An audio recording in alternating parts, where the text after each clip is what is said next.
अस्सलाम वालेकुम dear students. उम्मीद है आप सब ठीक होंगे। मैं एहसानुल्लाह सालार एक दफ़ा फिर आपके साथ आपकी खिदमत में हाजिर हूँ एक और लेक्चर के साथ। और इस लेक्चर में जैसे मैंने आपसे पहले एक लेक्चर में बात किया इसके स्ट्रक्चर पे, तो आज उसी सीरीज़ को आगे कंटिन्यू करेंगे। जिस तरह मैंने आपको कहा था कि हम लोग एक लैंग्वेज सीख रहे हैं, लैंग्वेज में हम कम्युनिकेशन स्किल्स, सेंटेंस बनाना, सेंटेंस को चेंज करना, ट्रांसलेट करना, ये तमाम स्किल्स एट अ टाइम हम लोग सीखना चाहते हैं। इन सब को सीखने के लिए मैंने कहा था कि बजाय इसके कि हम लोग ग्रामर पे जल्दी से मूव ऑन करें, पहले एक दफ़ा हमें स्टिक रहना चाहिए सेंटेंस के स्ट्रक्चर पे कि ये जो हम बातें करते हैं इसमें हमारे पास जो सेंटेंस होता है ये सेंटेंस है क्या, सेंटेंस में कितनी चीज़ें होते हैं, सेंटेंस के टाइप्स क्या है। तो मैंने आपसे पिछले लेक्चर पे इस पे बात किया था। इसमें मैंने आपको ये कहा था कि हमारे पास जो भी सेंटेंस है उसको हम आइडिया कहते हैं। आइडिया मतलब कोई बात है। अभी मैं जो आपके साथ बातें कर रहा हूँ ये तो सारी मैं सेंटेंस के फॉर्म में कर रहा हूँ। मैंने कहा कि मैं एहसान सालार हूँ, तो ये एक सेंटेंस है। मैंने कहा कि आज हमारा तीसरा लेक्चर है, तो ये भी एक सेंटेंस। मैंने कहा इस क्लास में मैं आपको सेंटेंस का स्ट्रक्चर पढ़ाऊंगा, तो ये भी हमारे पास एक जो है वो आइडिया हो गया। तो हम एक दिन में जितनी भी बातें या करते हैं या सुनते हैं, वो जो आइडियाज होते हैं उसके मैंने कहा था 3 कैटेगरीज होती है, एक एक्शन, एक स्टेट और एक प्रॉपर्टी। ये 3 उसकी कैटेगरीज होती है। एक्शन वाला सेंटेंस वो था जिसको मैंने कहा था कि उसमें कोई ना कोई काम है और उसमें 4 चीजें लगेंगे सेंटेंस बनाने में, subject, helping verb, main verb, object, ये 4 चीजें लगेंगी। लेकिन अगर किसी सेंटेंस में काम नहीं है, स्टेट या प्रॉपर्टी है, फिर उसमें हमें 3 चीजें चाहिए। Number 1 subject, number 2 main verb, number 3 हमारे पास होगा कॉम्प्लीमेंट होगा। तो ये 2 ही हमारे पास फार्मूले बन गए तमाम लैंग्वेज को बोलने के लिए, लिखने के लिए। नंबर 1 वो आइडियाज जिसमें एक्शन होगा, नंबर 2 वो आइडियाज जिसमें एक्शन नहीं है, स्टेट या प्रॉपर्टी है। अगर उसमें एक्शन है तो उसमें हमें 4 चीजें जरूरत पड़ेंगी, और अगर उसमें एक्शन नहीं है, स्टेट या प्रॉपर्टी है, तो फिर हमें 3 चीजों की जरूरत पड़ेगी उसको चेंज करने में। तो आ जाए जरा देख लेते हैं वो 4 चीजें। द वेरी फर्स्ट नंबर जो था वो सब्जेक्ट का था, सेकंड नंबर पे हेल्पिंग वर्ब, थर्ड नंबर पे मेन वर्ब और लास्ट नंबर पे हमारे पास ऑब्जेक्ट है। जबकि स्टेट और प्रॉपर्टी के सेंटेंस में सब्जेक्ट है, मेन वर्ब है, फिर उसके बाद है कॉम्प्लीमेंट। तो अब वन बाय वन इसको जरा समझते हैं कि एक्शन वाले में सब्जेक्ट क्या है।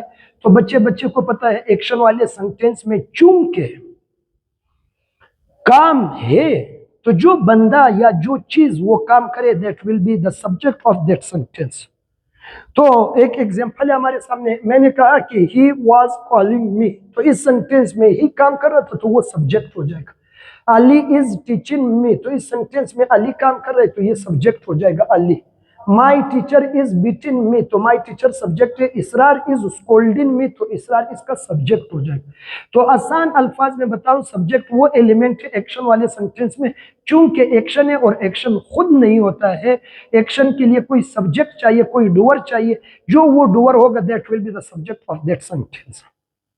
लेकिन यहाँ पे एक पैराडॉक्स है जिसको मैं जरूर मेंशन करूंगा आपके साथ। पैराडॉक्स ये है कि जब हम पढ़ते हैं या जब हम एग्जाम्पल्स बनाते हैं तो हम इस तरह के बेसिक सब्जेक्ट्स यूज करते हैं जिसमें हमारे पास आई, ही, शी, यू या माई टीचर या अली, इस तरह के ही सब्जेक्ट्स हम ज्यादातर यूज करते हैं। अब जब हम पेपर की दुनिया में जाते हैं या रियल वर्ल्ड में जाते हैं तो हमें इस तरह के सब्जेक्ट्स फिर वहां पे कम यूज करने को मिलते हैं। ज्यादातर हमें सब्जेक्ट्स को चेंज ही करना होता है। मिसाल के तौर पर हमारे पास एक ऐसे है artificial intelligence and global politics. अब मैंने ये ऐसे लिखना है, तो क्या इस ऐसे में जो मैं आइडियाज लगाऊंगा क्या उसमें मैं इसरार को मेंशन करूंगा? ही, शी, अली, यू, दे थोड़ी मेंशन करूंगा इस तरह के सब्जेक्ट। या मैंने पाकिस्तान के माशी प्रॉब्लम्स बताने हैं, उसके मसाइल बताने हैं, तो अब इसमें भी तो आई, यू, ही, शी ये तो यूज नहीं होंगे। तो इसमें सब्जेक्ट में मसला ये है कि हम जब एग्जांपल्स बनाते हैं तो बस यही एग्जांपल सब्जेक्ट यूज करते हैं, ही, शी तक की बात रखते हैं। तो फिर हमारा एक माइंडसेट बन जाता है कि बस सब्जेक्ट सिर्फ बंदा होगा, बंदे का नाम होगा, वो काम करेगा, तो that will be the subject. उससे आगे हम सब्जेक्ट को ना पहचान सकते हैं, और जब पहचान नहीं सकते तो फिर जाहिर सी बात है हम बना भी तो नहीं सकते हैं ना। तो ये एक बहुत बड़ा मसला है। इंशाल्लाह मेरी आने वाली क्लासेस में इस बात पे फोकस होगा कि मैं उन सब्जेक्ट्स पे ज्यादा फोकस करूं बजाय इस तरह के बेसिक सब्जेक्ट्स के। सब्जेक्ट के बाद सेकंड नंबर पे हमारे पास एक्शन वाले सेंटेंस में होता है हेल्पिंग वर्ब। हेल्पिंग वर्ब का काम होता है सेंटेंस में टाइमिंग मालूम करना। कोई भी एक्शन का सेंटेंस है उसमें टाइम मालूम करने का काम हेल्पिंग वर्ब का होता है। अगर is, are, am, have, has, do, does ये आ गया तो वो सेंटेंस प्रेजेंट है। अगर was, were, had, did, would, could आ गया तो फिर सेंटेंस पास्ट में। अगर विल, शल, मे, माइट आ गए तो फिर वो सेंटेंस फ्यूचर का है। तो helping verbs determine the timing of your sentence, कि आपके सेंटेंस प्रेजेंट में, पास्ट में या फ्यूचर में। अगर प्रेजेंट में और पास्ट में करना चाहते हैं तो हेल्पिंग वर्ब चेंज करेंगे, पास्ट में फ्यूचर में करना है तो भी हेल्पिंग वर्ब चेंज करेंगे। तो टाइम को पहचानने के लिए या टाइम को चेंज करने के लिए हमने इस कंपोनेंट को देखना है, हेल्पिंग वर्ब के कंपोनेंट को देखना है। एग्जांपल है, ही वाज कॉलिंग मी, वाज है तो वाज इस कैटेगरी में, तो ये पास्ट दिखा रहे हैं। अगर मैं पास्ट से प्रेजेंट में आता हूं तो मैं वाज को इज में कर दूंगा तो अली इज कॉलिंग मी हो जाएगा। देखिए टाइमिंग चेंज कर दिया। तो हेल्पिंग वर्ब वो होता है जो हमें टाइम दिखाएगा एक्शन वाले सेंटेंस में। अभी हेल्पिंग वर्ब को तो आने वाले क्लासेस में we will discuss in detail. For the time being अभी मैं सिर्फ आपको इनका फंक्शन बता रहा हूं कि इनका फंक्शन क्या है। तो हेल्पिंग वर्ब का फंक्शन ये होता है कि ये सेंटेंस में हमें टाइम दिखाएंगे। फिर उसके बाद थर्ड नंबर पे हमारे पास है मेन वर्ब। तो मेन वर्ब क्या करेगा, वो खुद एक्शन को डिनोट करेगा। मेन वर्ब डिनोट्स या रेफर्स या डेमोन्स्ट्रेट्स या डिटरमाइंस द एक्शन, वो एक्शन ही मालूम करके दिखाएगा कौन से एक्शन है। अब एक्शन एक तो नहीं है, there are thousands of actions. जाना, उठना, देखना, पढ़ना, पढ़ाना, लिखना, सोना, बेचना, खरीदना, मारना, माफ करना, तोड़ना, ये तो सारी एक्शंस है। ये जो एक्शंस है अगर हमने सेंटेंस में इसको बनाना हो, चेंज करना हो, पहचानना हो तो हमने मेन वर्ब को देखना होगा। एग्जांपल है, हेल्पिंग वर्ब के टच में आ रहे हैं मेन वर्ब, तो कॉलिंग है, टीचिंग है, बीटिंग है, स्कोल्डिंग है, एडमायरिंग है। तो आप देखिए एक्शन तो चेंज हो रहे हैं। So when you change main verb that will change the action of your sentence. When you change helping verb, that will change the timing of your sentence. And when you change the subject, that will change the doer of action of that sentence. अब चूंकि हमें यहां तक बात समझ आ गई तो इससे अब बात को आगे ले जाते हैं, ऑब्जेक्ट पे बात करते हैं कि व्हाट इज एन ऑब्जेक्ट। अब अगर ऑब्जेक्ट की बात करें तो ऑब्जेक्ट का डिफिनेशन तो हमें पता है कि रिसीवर ऑफ एक्शन को ही हम ऑब्जेक्ट कहेंगे। जो एक्शन को रिसीव करेगा वो ऑब्जेक्ट होगा। तो ऊपर वाले सेंटेंस में देखिए, he was calling me, he was teaching me, scolding me, beating me, इन सब सेंटेंसेस में मी ऑब्जेक्ट है। क्यों? क्योंकि इस पे काम हो रहा है, मैं अली को मार रहा हूं, प्रेजेंट दिखा रहा है, मारना वर्ब है, अली काम रिसीव कर रहे ऑब्जेक्ट है, और मैं काम कर रहा हूं तो मैं इसका सब्जेक्ट बन जाऊंगा। लेकिन ऑब्जेक्ट में यहाँ पे थोड़ा सा फिर एक मसला आ जाता है, जिस मसले को मेंशन किए बगैर मुझे नहीं लगता है कि आप सेंटेंस या काइज के काबिल होंगे कि आप बना ले या आप उसको पहचान ले। 3 एग्जांपल्स मैंने लिखे, I am going to academy, she was sleeping on bed and I was sitting in car. तीनों एक्शन के सेंटेंस है, आई, शी, आई सब्जेक्ट है, एम, वाज हेल्पिंग वर्ब है, going, sleeping, sitting main verb है। लेकिन by the way ये जो 3 आपको दिख रहे हैं ये अगर आपको ऑब्जेक्ट लगते हैं तो इनमें से कोई भी ऑब्जेक्ट नहीं है। आई एम गोइंग टू बाजार, बाजार इसमें कभी भी ऑब्जेक्ट नहीं हो सकता। और बच्चे एक बात याद रखें, अगर आप इसको ऑब्जेक्ट कहते हो तो it means you are very very weak at English. क्योंकि अगर आपको ऑब्जेक्ट पता नहीं है तो फिर आप एक एक्शन का सेंटेंस बना ही नहीं सकते।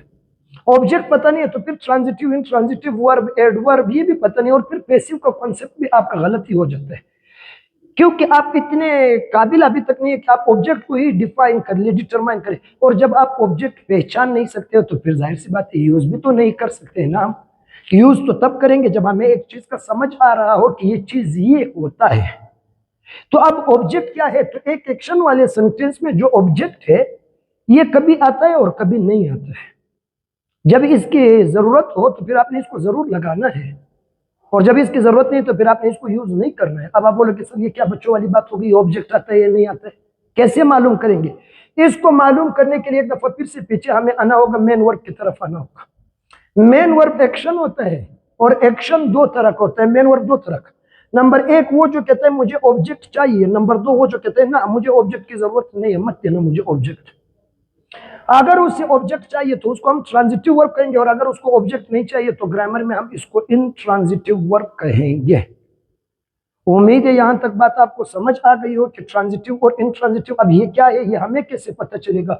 उठना, बैठना, देखना, लिखना, पढ़ना, जाना, मारना, इंतजार करना, ये काम है, हमें कैसे पता चलेगा कि इसमें ट्रांजिटिव कौन से और इनट्रांजिटिव कौन से? तो इस पे एक डिटेल से और लेक्चर बनेगा, ऑब्जेक्ट पे ही लेक्चर होगा, जिसमें मैं object, transitive, intransitive verbs, adverbs, इनको डिटेल से आपके सामने एक्सप्लेन करूंगा, और इंशाल्लाह आपको बात फिर मजीद समझ आ जाएगी। तब हमारी जाकर के एक एक्शन के सेंटेंस के चारों कंपोनेंट्स कवर हो जाएंगे। तो अगर आपको ये लेक्चर पसंद आया हो, आपने कुछ सीखा हो लेक्चर से, तो ये आपका हक बनता है कि आप चैनल को सब्सक्राइब भी कर लो, वीडियो को लाइक भी करो, दोस्तों के साथ शेयर भी कर लो, ताकि जो पसमानदा है या जिनका एक्सेस नहीं है ट्रेडिशनल क्लासेस या एजुकेशन तक, ताकि उनको भी कुछ सीखने को मिल जाए। आप इसी तरह से मुझे सपोर्ट और प्रमोट करेंगे with consistency, I will be coming towards you, in front of you इंशाल्लाह। तो यहाँ पे बात को वाइंड अप कर रहा हूँ, इंशाल्लाह कल की क्लास में फिर बात को यही से कंटिन्यू करेंगे। आने वाले लेक्चर तक आपको जो है वो अल्लाह के हवाले करता हूँ। Thank you so much. Allah हाफिज़।